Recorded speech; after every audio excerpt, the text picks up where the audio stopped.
Auzubillahiminash-shaytanir-rajeem. Bismillahir-rahmanir-rahim. Dear students, in this video, we will try to resolve the issues of the students, the students who are going to appear in National MDCAT 2020.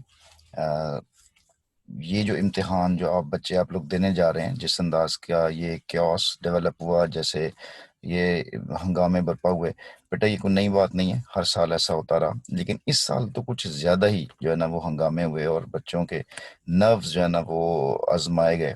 जिस अंदाज से वो जिस trauma से गुजरे, रोज़ाना जीते थे, रोज़ाना मरते थे, और रात को कुछ सोकर कुछ और सोते थे, कुछ सोचकर, अगले दिन कुछ और प्लानिंग होती थी, अगले दिन कोई और फैसला होता था। तो अल्टीमेटली आखिरकार 15 नवंबर को टेस्ट होने जा रहा है, और उस टेस्ट में जो नेशनल एमडी कैट होने वाला है, ये इंग्लिश का पोर्शन आपके सामने स्क्रीन पर नज़र आ रहा है। इसमें आप देखें कि ये टॉपिक्स दिए हुए हैं। एक वोकैबुलरी का टॉपिक है, एक टेंसेस का टॉपिक है, एक सेंटेंस स्ट्रक्चर का टॉपिक है, correct use of subject and verb agreement है, correct use of article and preposition है, use of writing convergence conventions of spelling, capitalisation and punctuation है, और मिस्टेक्स इन सेंटेंस और शॉर्ट रिटन टेक्स्ट है।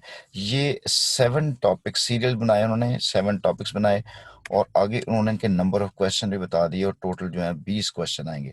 अच्छा dear students, अगर मैं आपसे अगर आपको कहूं कि ये जो पैटर्न जिस अंदाज से ये दिया हुआ है, इसी अंदाज से अगर वो वोकैबुलरी के 4 क्वेश्चन दे, टेंसेस के 4 question they, structure of sentences के 3 question they, correct use of subject verb के भी 3 क्वेश्चन दे, और करेक्ट यूज ऑफ आर्टिकल के भी दे, तो यार ये बेटा इतना आसान क्वेश्चन बनेगा, इतना आसान क्वेश्चन पे बनेगा कि एवरेज जो या एवरेज और अबव एवरेज या एवरेज वाले बच्चे भी, वो भी 16 17 18 20 नंबर आसानी से ले सकते हैं, इतना।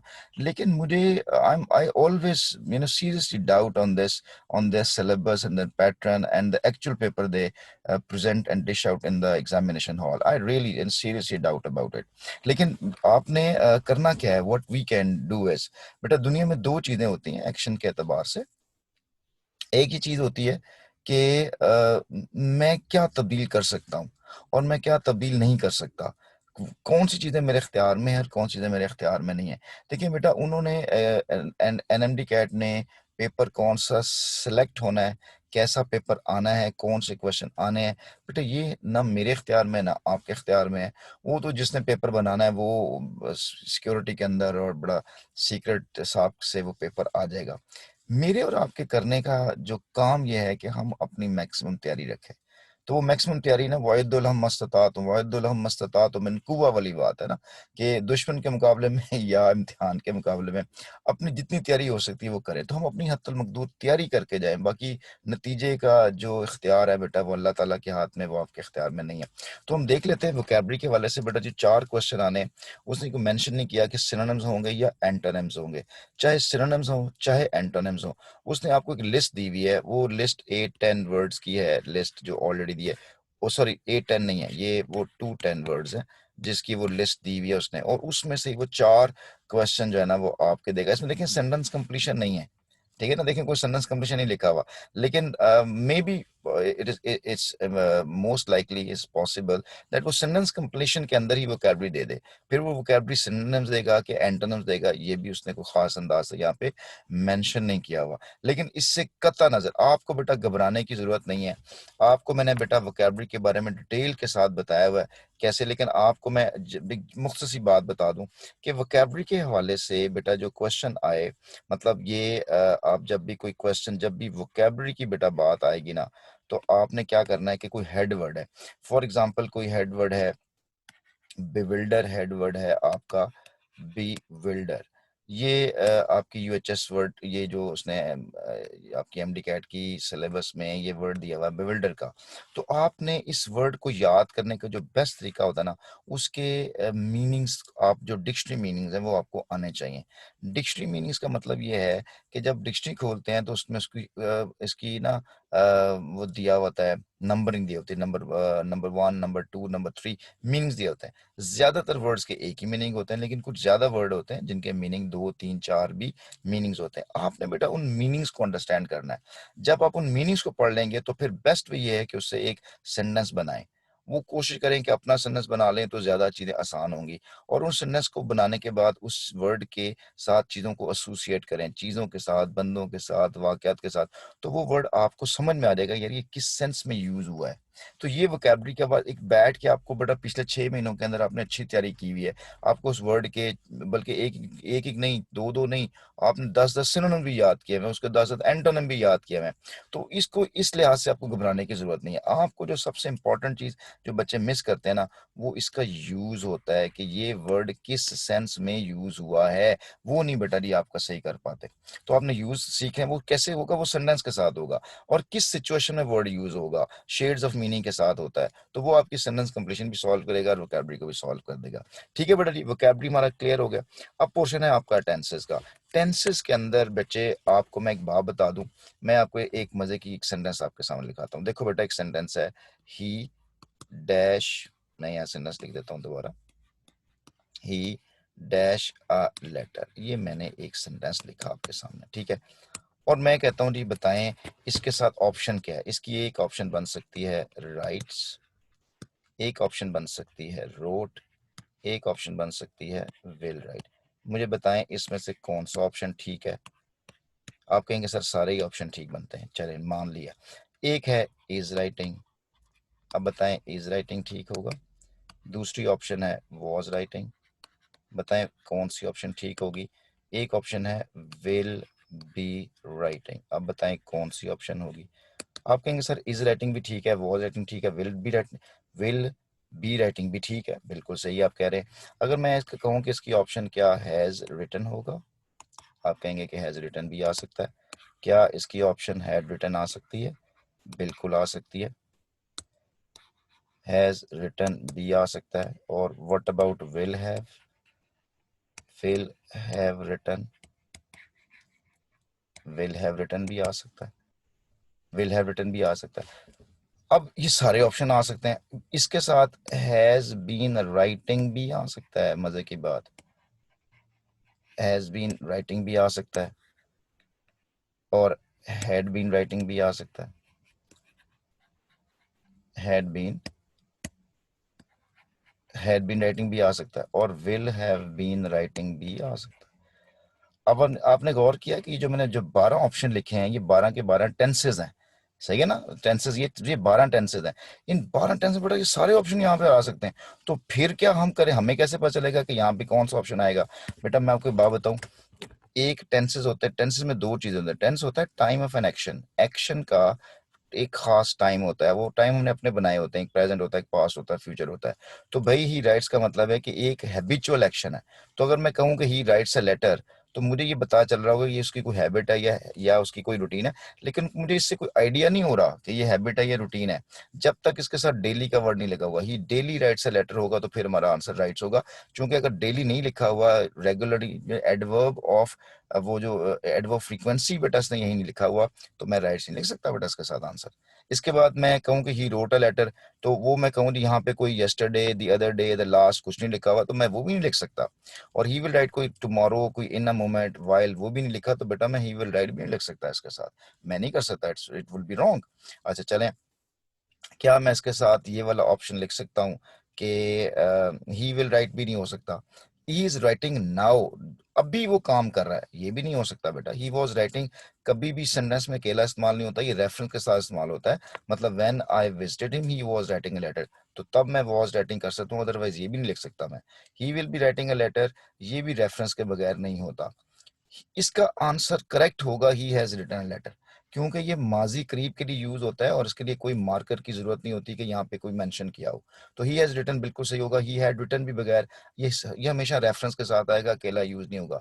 ही विल हैव रिटन भी बगैर रेफरेंस के और बगैर दूसरे क्लॉज के इस्तेमाल नहीं होगा। इस तरह से ही हैज बीन राइटिंग और had been writing, will have been writing आमतौर पर सिंस, फॉर और रेफरेंस के साथ इस्तेमाल होते हैं। और अगर ये 12 ऑप्शन हो तो बेटा जी एक ही ऑप्शन आपकी ठीक होगी, हैज रिटन वाली ऑप्शन ठीक होगी। समझ रहे हैं, ये है आपके टेंसेस। और इसी टेंसेस की बुनियाद के ऊपर वो हो सकता है आपको एक्टिव पैसिव भी दे दे, नरेशन भी दे दे आपको और टेंसेस की बुनियाद पे। तो अगर आपको बेटा ये टेंसेस अच्छी तरह से आते हैं और डिटेल के साथ आते हैं तो फिर बेटा जी आप कहीं पे भी जो है ना मार नहीं खाने वाले। टेंसेस के 4 क्वेश्चन आप आसानी से सॉल्व कर सकते हैं, ये तो बचपन से पढ़ते आ रहे हैं। लेकिन बेटा फिर याद रखिएगा, टेंसेस सिर्फ ये नहीं है कि he writes a letter, he wrote a letter, ये टेंस नहीं है। ही राइट्स अ लेटर कब यूज करना है ये आपको पता हो, कब यूज करना है, ठीक होगी बात बेटा जी।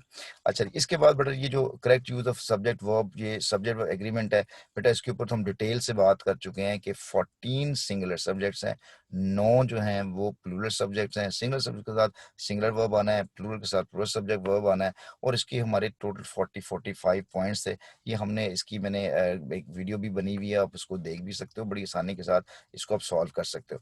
अब रह गया correct use of article and preposition, इसके ऊपर भी डिटेल के साथ, बस सिर्फ 2 क्वेश्चन है।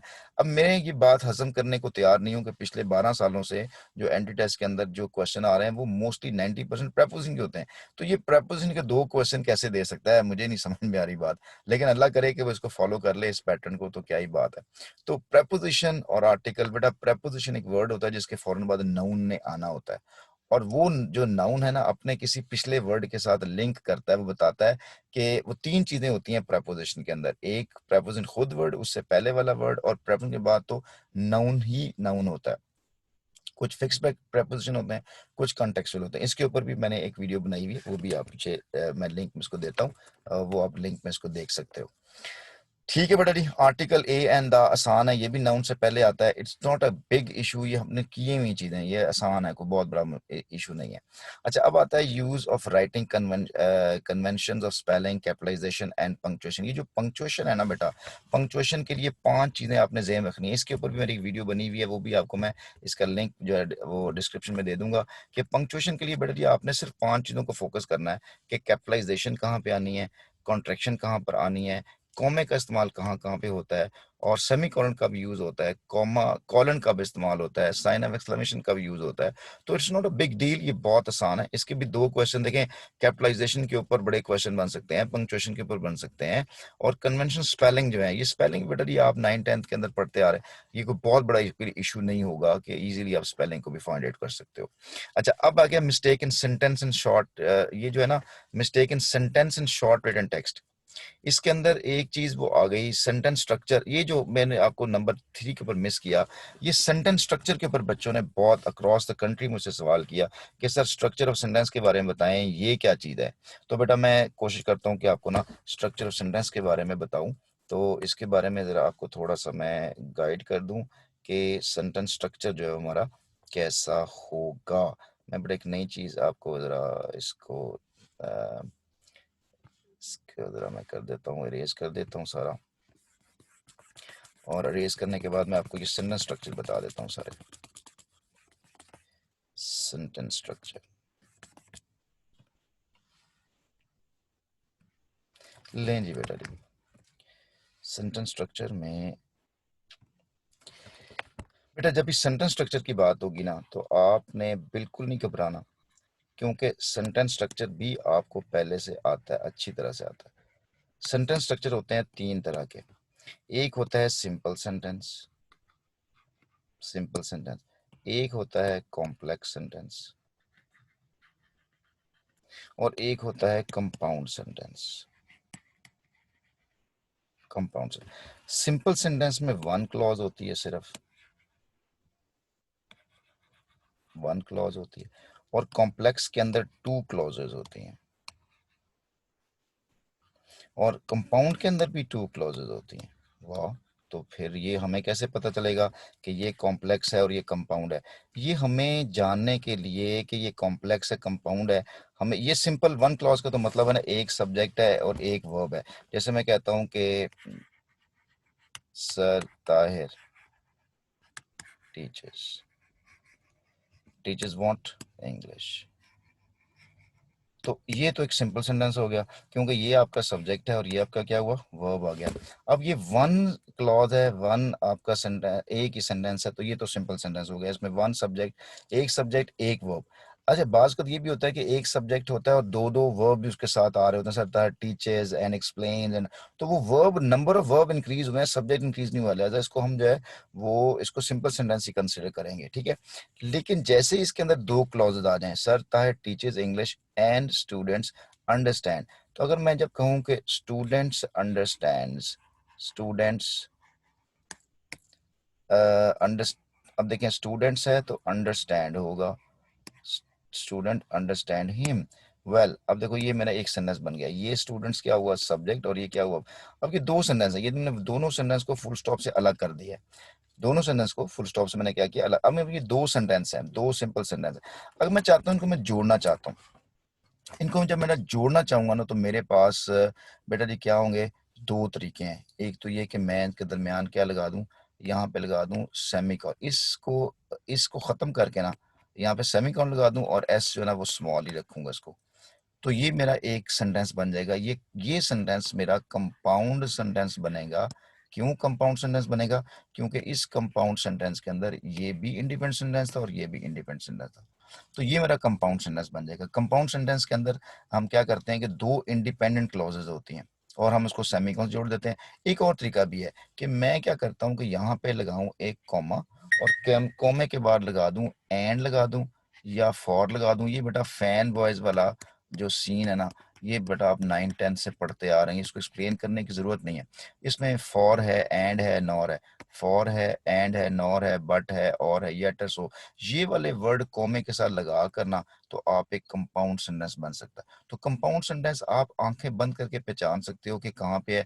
जैसे ही दो क्लॉजेज हों, उन क्लॉज से पहले बेटा कोई कंजंक्शन नहीं आ रहा होता, लेकिन जब सेंटर में कॉमे के बाद एक कंजंक्शन लगाता है, वो कंजंक्शन फैन या फॉर होता है, एंड होता है, नॉर होता है, बट होता है, और होता है, येट होता है, या वो सो होता है।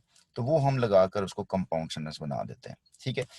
अच्छा, अब कॉम्प्लेक्स सेंटेंस कैसे बनता है बेटा? कॉम्प्लेक्स सेंटेंस बनता है जब मैंने किसी क्लॉज से पहले कोई कोऑर्डिनेट सबऑर्डिनेट कंजंक्शन लगा दूं। ये वाले कंजंक्शन कहलाते थे क्या कहलाते थे बोला? कंपाउंड, इनको कहते हैं कोऑर्डिनेट कंजंक्शन। ये जो कंजंक्शन है ना, जैसे मैं बिकॉज लिखता हूं, जैसे बिकॉज है, जैसे सिंस है, ठीक है, जैसे इफ है, ये एक लिस्ट है जिसको कहते हैं सब ऑर्डिनेट कंजंक्शन। जैसे ही सब ऑर्डिनेट कंजंक्शन किसी नाउन से पहले लग जाए, मतलब if sir Tahir teachers English, अगर ये सेंटेंस आ जाए, if sir Tahir teachers English, अगर सर ताहिर इंग्लिश पढ़ाते हैं तो क्या होगा? स्टूडेंट्स विल अंडरस्टैंड, तो स्टूडेंट्स लाजमी इसको अंडरस्टैंड कर लेंगे। ये एक कंडीशनल सेंटेंस बना। और कंडीशनल सेंटेंस में वो जो पहला इफ लगने की वजह से, जब मैंने कहा if sir Tahir teachers English, तो वो सेंटेंस जो अच्छा खासा इंडिपेंडेंट था अब वो डिपेंडेंट हो गया। अब डिपेंडेंट हो गया तो जैसे ही मैंने उसको सेंटेंस को डिपेंडेंट हुआ, if sir Tahir teachers English, तो अगर सर ताहिर इंग्लिश पढ़ाएंगे तो क्या होगा?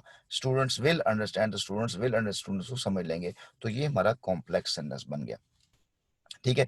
इसके हवाले से बेटा आपके स्ट्रक्चरल सेंटेंसेस जो ना ये पेपर में आपके आएंगे कि वो मतलब वो ये पूछ सकता है कि ये सेंटेंस कौन सा है, ये सेंटेंस सिंगुलर है, ये सेंटेंस कॉम्प्लेक्स है, कंपाउंड है, या ये सिंपल सेंटेंस है। इसके हवाले से बेटा ये क्वेश्चन आपके पेपर में आ सकते हैं। सही है जी बेटा जी, बात यहाँ तक क्लियर होगी। और ये भी आ सकता है कि सेंटेंस का स्ट्रक्चर बताएं कौन सा है। सेंटेंस का स्ट्रक्चर बेटा यह हो सकता है, सब्जेक्ट वर्ब ऑब्जेक्ट होता है, सब्जेक्ट वर्ब कॉम्प्लीमेंट होता है, सब्जेक्ट वर्ब एडवर्बियल होते हैं जिसको हम स्वोका के नाम से भी कहते हैं। एक और बेटा जी बड़ी इंपॉर्टेंट बात को समझ लें, या तो बेटा सेंटेंस एस सब्जेक्ट के साथ होगा, वर्ब के साथ होगा, ऑब्जेक्ट के साथ, कॉम्प्लीमेंट के साथ, और ये है एडवर्बियल। ठीक है जी, ये एडवर्बियल के साथ आएगा,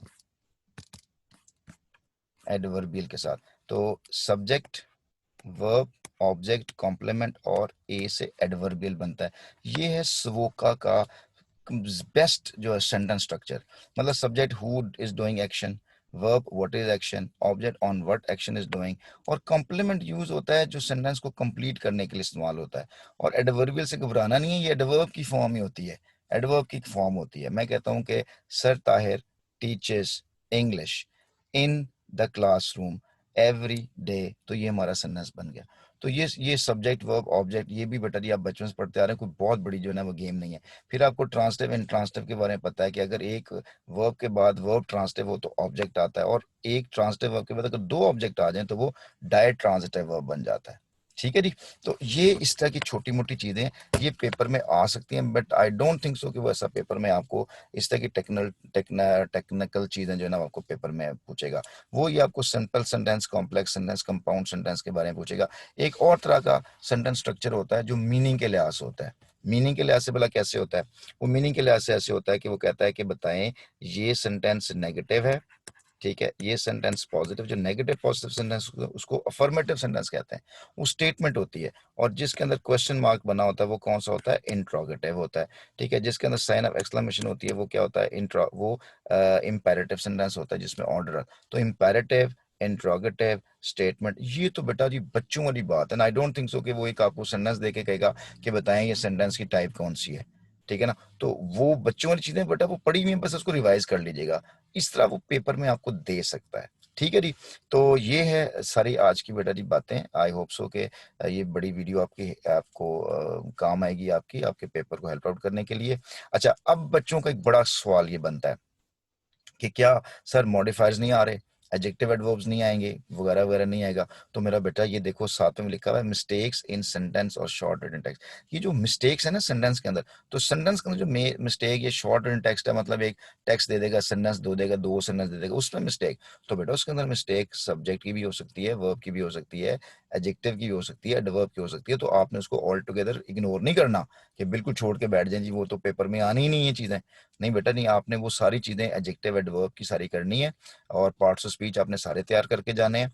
और वोकैबुलरी के सिर्फ 4 क्वेश्चन है, इसका ये मतलब नहीं है कि वोकैबुलरी छोड़ दें। और सेंटेंस कंप्लीशन नहीं दिया, इसका मतलब ये कि वो दे सकता है सेंटेंस कंप्लीशन। ठीक है, आपने मेरा बेटा जी हर तरह से तैयारी करके जानी है, बल्कि तैयारी पता मेंटली तैयार होकर जाना है। मेंटली तैयार होता है कि अल्लाह मैंने जो पढ़ा है अल्लाह उसमें बरकत डाल दे। और आपने बेटा जी की जिक्र जरूर रखना है, या फता या अलीम, ये जिक्र करके जाना है आपने। तो जो चीज आपने पढ़ी हुई है वो इंशाल्लाह आपके पूरी जो है ना वो काम आएगी। ठीक है, अब इसमें मैं दूसरे पार्ट के अंदर बेटा जी एक पेपर है, वो बलूचिस्तान की मेडिकल कॉलेज का एक पेपर है, वो पिछले साल का, वो मैं आपसे शेयर करूंगा। ये साथ ही वीडियो के साथ बेटा मैं अगले अब वो उसको ये वाला पेपर है, मैं आपके साथ वो भी शेयर करता हूँ, ये सॉल्व करूंगा आपको कि इसको किस अंदाज से सॉल्व करना है। ठीक है जी, अपना बेटा जी बहुत सा ख्याल रखिएगा। और कह रहा जो क्वेश्चन अगर आप आए अगर आपके ज़हन में है तो बेटा जी ज़रूर पूछिएगा। ठीक है बेटा जी, अपना बहुत सा ख्याल रखिएगा। या फतह या अलीम, या रब्बुल आलमीन, अल्हम्दुलिल्लाहि रब्बिल आलमीन।